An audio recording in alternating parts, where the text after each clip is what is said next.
You're listening to The Pivot Point, where we unpack the defining moments that shift careers and lives. I'm your host, Laura Dionisio, founder of Lead Intact, and my mission is to spotlight the raw, real stories behind career pivots. The fears, the hopes, the messy middles, and the bold decisions that follow. If you're feeling stuck or quietly wondering what's next, I hope these stories help you see yourself a little more clearly and inspire you to start moving toward your own dream life. Let's begin.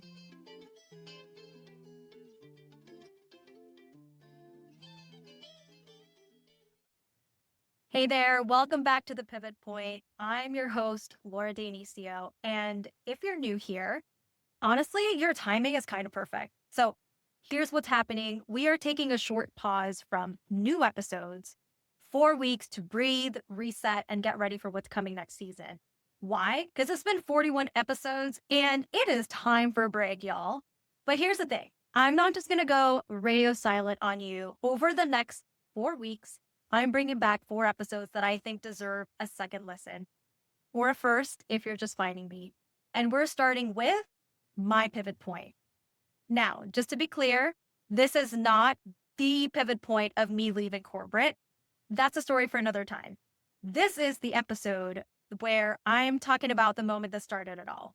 The thing that had to happen before any of the bigger moves could follow. Because I think when you meet me now or you hear about my mindset now, it might be easy to think, oh, well, that's just how she is. That's how she's always been. I'm telling you right now, not true. This story is where it really started when I stopped being that overachiever, control freak, warrior, as opposed to warrior, WORRIER. And it's when I first realized there's another way to live my life. And to be so real with you, it's not because I was just like, I'm kumbayaing like on the top of a mountain. No, it started with panic attacks, and I talk more about that in this episode. That's what it took for me to pause long enough to actually feel something and to finally admit that something may not be right with how I was living my life. I get more DMs about this episode than almost any other because I feel it's the most relatable if you were where I was at the time. People send it to a friend and say, hey, just listen to this and you'll get it.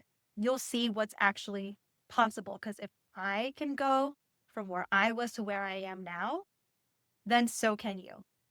If you've been around for a while, I think this is going to hit a little differently now than it did the first time. And again, if you're brand new, start here. This is who I am and why I do this. All right, let's get into it. Welcome to another episode of The Pivot Point. I'm your host, Laura Dionisio, also known as the Queen of Pivots. Okay, fine. Maybe nobody actually called me that, but hear me out. There's a reason behind it. We are several episodes into The Pivot Point, and I, for one, have had an amazing time. I hope you have as well. I've had some pretty cool solo episodes where I share my experiences and stories and some tools and tips. I've had the most amazing guests ever.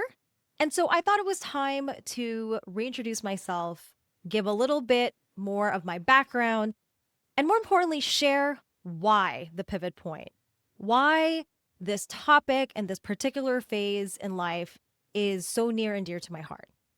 So going back to my claim that I am the queen of pivots, I don't say that lightly.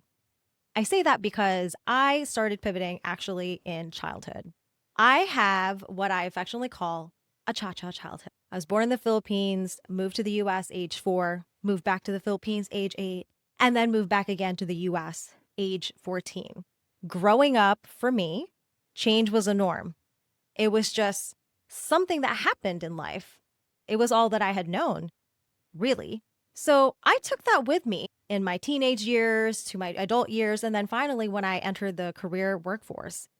And what that means is that because I saw change as just something that, of course, happened, although I was still scared to make any change, I didn't let fear get in the way or keep me stuck in a place where I was truly unhappy.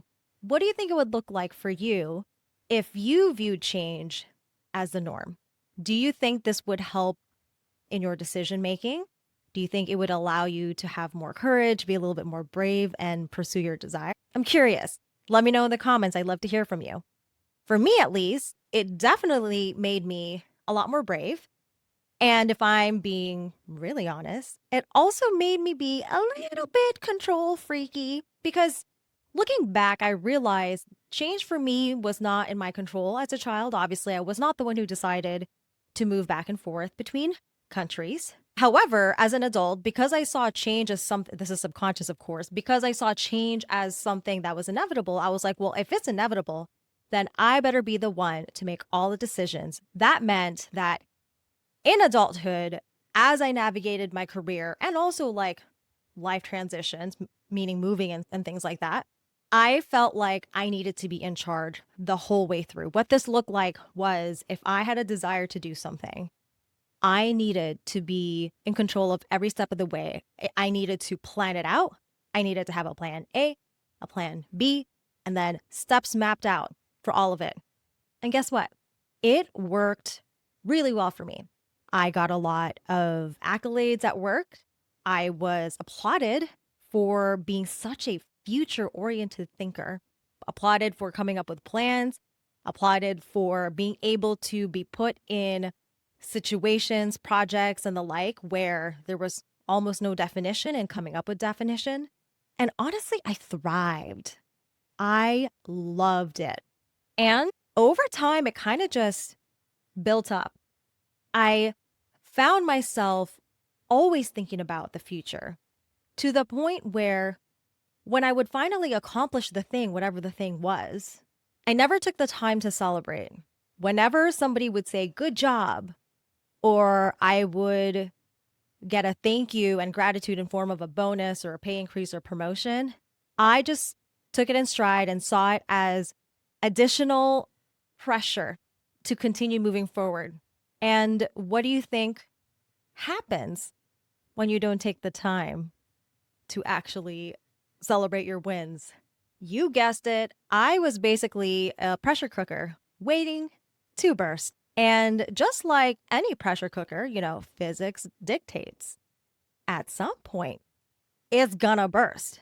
So for me, it wasn't a burst per se.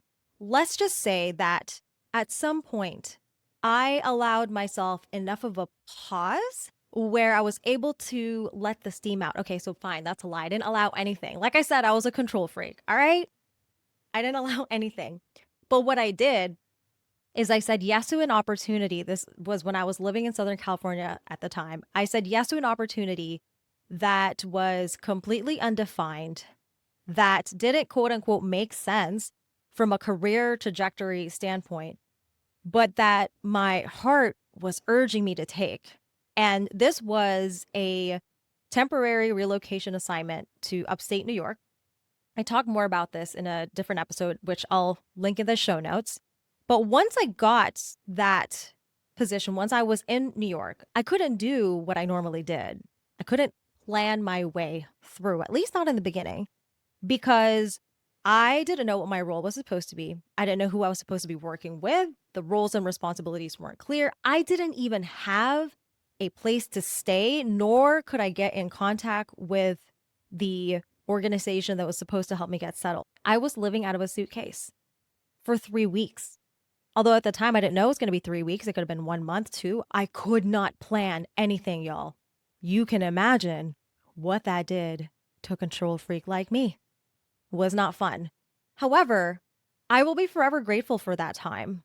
I'm glad now that the logistics went so wrong and that no one was prepared for me, even though they wanted me there like yesterday. Why? It forced me into a pause. There was nothing else for me to think through, to plan, because I had already exhausted what was in my control to do. So I had to sit in the present. And when I did that, I started noticing things and I started remembering the little things in life that really brought me joy. As an example, I started going on walks around the hotel. It was winter, so I didn't walk far. But even so, I was just like, oh, I like walks. And it brought me back to childhood moments when I would just go walk through the park or walk around the neighborhood looking at the houses by myself and how much I enjoyed that. I realized in that moment that I hadn't done that in a long time because I was always looking ahead, always thinking about what's next, always thinking that I had to be in motion in order to be in control of the inevitable change to come. During this time, I remembered how much I love just staring out in nature. I'm talking about I'd be having breakfast there at the hotel. I very vividly, clearly remember this. Sitting there having breakfast, looking outside, and the sun was just starting to come up, and I could see the reflection of the sun on the snow. And I didn't grow up with snow. I lived in Southern California and also the Philippines. And I was just like, wow, look how beautiful that is.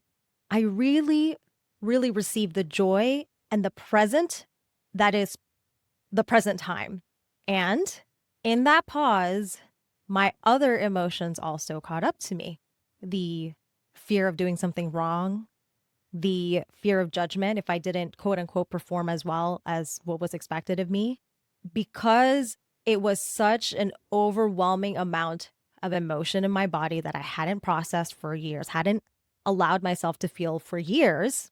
It manifested as anxiety in my body. So at that time, now, mind you, this was what, 11 years ago now, I didn't have the language. I wasn't the kind of person who could tell you what I was feeling. If you had asked me at the time, how do you feel? I would say, like, oh, I feel like I don't have control over things, which is not a feeling, right? That's a thought. That's a thinking statement. I could identify the feelings of like joy and openness and stuff like that.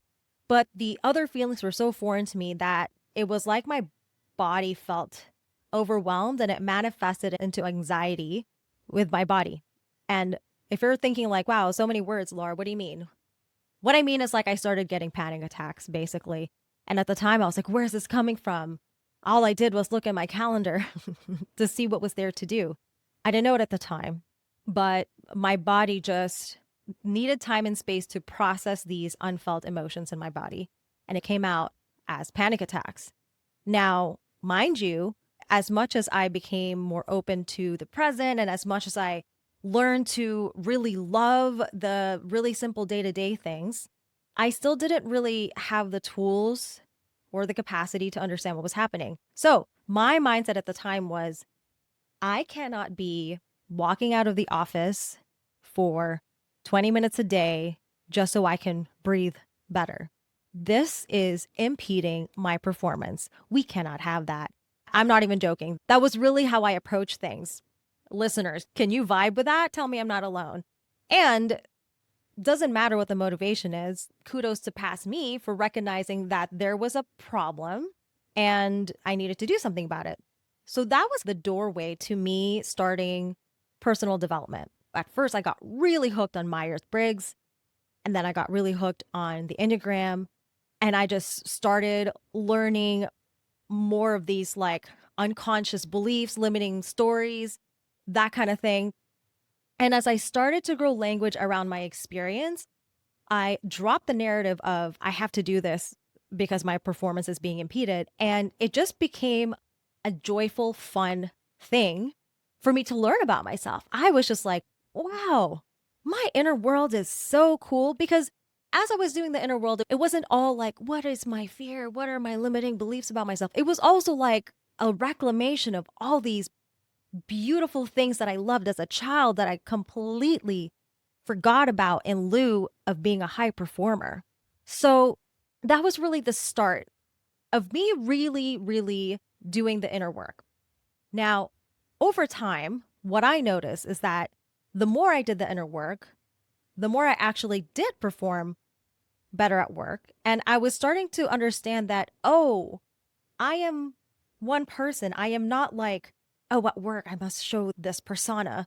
And, my inner world, like, nobody's allowed to see it. Not that nobody's allowed, but like, it is not proper for me to show it. And I must always be like this robot, high performer thing, right? I started to understand the value and impact of personal work. And I started to see reflections of how I used to act in my coworkers. And I started to see, wow, like this stuff that I'm learning, there is a need for this to be taught in unexpected spaces like corporate arena, things like that that are so quote unquote needing to be a certain kind of way. And this led me to eventually get into the adult chair by Michelle Chalfant. And that really changed my life. It really changed my life. It was just such a simple framework that started to use it in my day to day life. I'll put resources on the adult chair here, or I'll probably do another separate episode on adult chair itself and how that ties into leadership as I see it.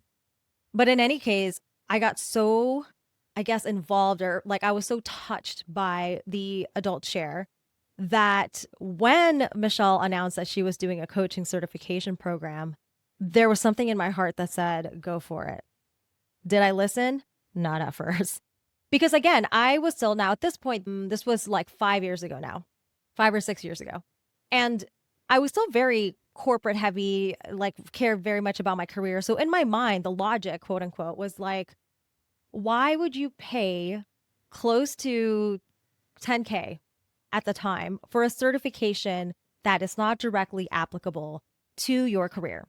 So I was like, okay, you're right, voice. I'm not going to do it. So close the application. But something in me was like, this certification is the next step. So I opened the application again. I started filling it out.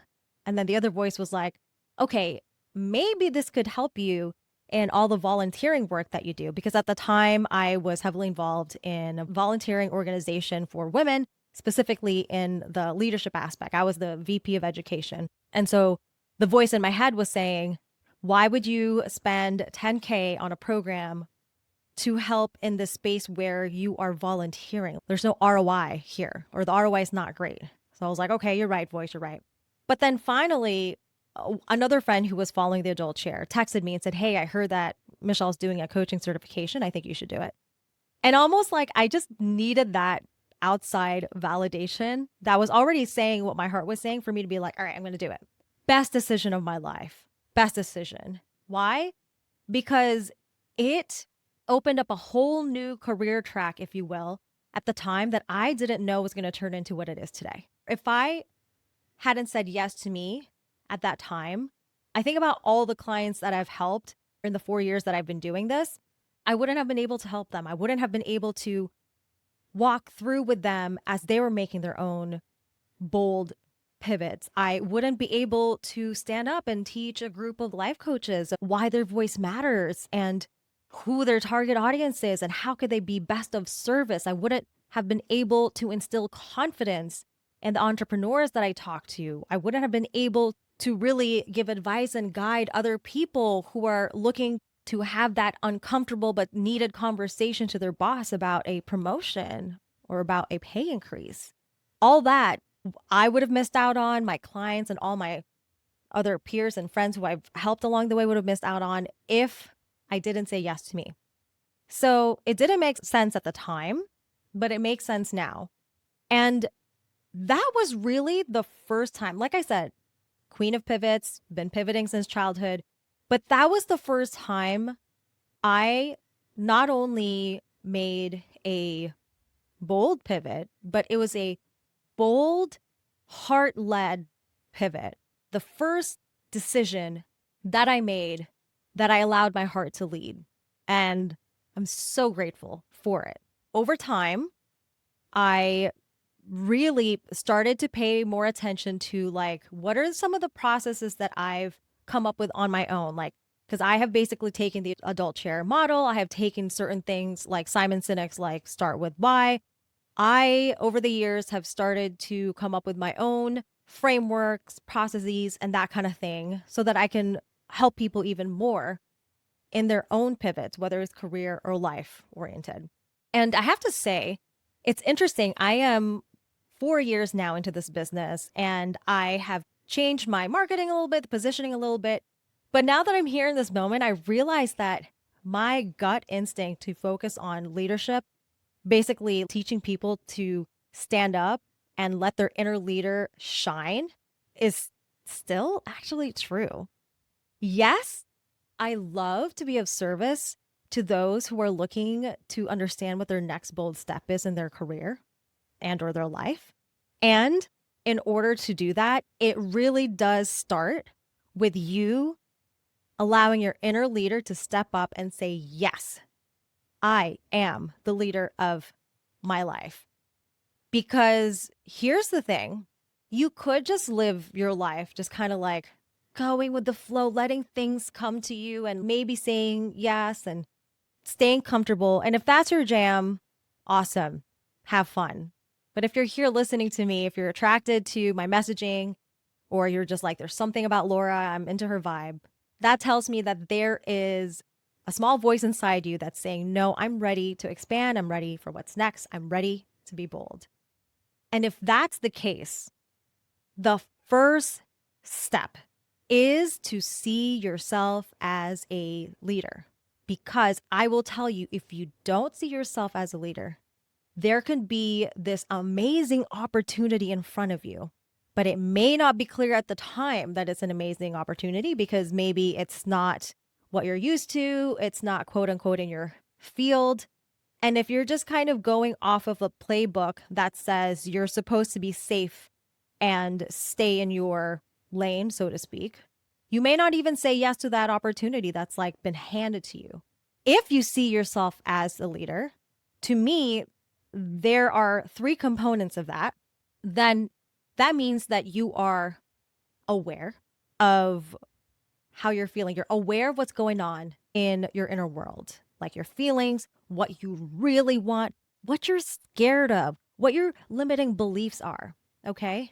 You have accountability for what part is yours, meaning you don't just say, I have to be in this job because I have to pay the bills. I have to stay here because my family's relying on me. Rather, you're taking accountability for the choices you're making and you're saying, I choose to be here. I choose to be in this job. I choose to stay here to support my family. Okay. Like, how much more empowering is that versus I have to? Okay. And then three, from that space of awareness, of accountability, then you take aligned action, right? Because I'm here to encourage bold moves, bold, courageous decisions, bold action, not staying stuck, not impulsive actions. Like, we're not here for that, but we are here for the boldness of it all. If you're listening to this and you are resonating so deeply, I would love to walk you through one of my upcoming programs called the Career Reclamation Journey. What I talk about today is just a small piece of that. And if you are resonating with this, book a call. It's going to be in the show notes. Let's walk through your next step, your next bold move. And then we can see if you're a match for that program or if there's any other way that I could support you. And if this really resonated, would appreciate if you would like this episode, write a comment, share this with your friends, write a review, just so other people can find this podcast and we can share more of this goodness. And with that, always remember to proceed as if success is inevitable because it is. I'll talk to you next time. All right, friend, that's it for today's drop. If this episode hits something deep, don't just sit with it, act on it. Share this with a friend who needs to hear it, and then head to www.leadintact.com to grab your free heart aligned career transition starter or book a free 20-minute call with me. I'm here when you're ready to stop feeling stuck and start moving toward what you really want. Catch you next time.